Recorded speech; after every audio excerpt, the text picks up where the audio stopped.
சாய் பக்தர்களுக்கு என் அன்பு வணக்கங்கள். ஓம் சாய்ராம். என் அன்பு குழந்தைக்கு, உன்னிடம் குறைகள் இருக்கிறது என்று ஏன் நினைத்து எப்பொழுதும் வருந்துகிறாய்? உனக்குள் நான் இருக்கிறேன். என் அருளும் உனக்கு உண்டு.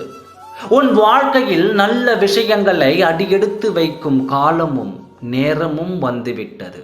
நீ கவலைப்படாதே, உனக்கான நேரம் வந்துவிட்டது. குறைகள் நிறைகள் என் எல்லோரிடமும் இருக்கத்தான் செய்யும். அதை நீ திரித்து கொள்ள முயற்சிகளை செய். உன் மனதில் தேவையில்லாத எண்ணங்கள் இருந்தால் அதை என்னிடம் விட்டுவிடு. உனக்கு எல்லாம் தரவே நான் இருக்கிறேன்.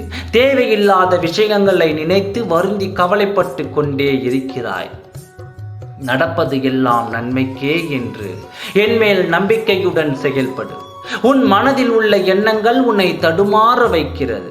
தடுமாற்றம் உனக்குள் பயத்தை கொடுக்கிறது. உன்னை நீயே கஷ்டப்படுத்தி கொண்டு தத்தளிக்கிறாய். எதற்கும் கலங்காதே, எதை நினைத்தும் வருந்தாதே. உன்னுடைய கோரிக்கைகள் நான் நிறைவேற்றி தருவேன். கவலை கொள்ளாமல் உன் கடமையை செய். உன்னுடைய காரியங்கள் கைகூடும். நீ வாழ்வில் உயர்ந்த இடத்தை அடைவாய். உனக்கு நல்லதே நடக்கும்.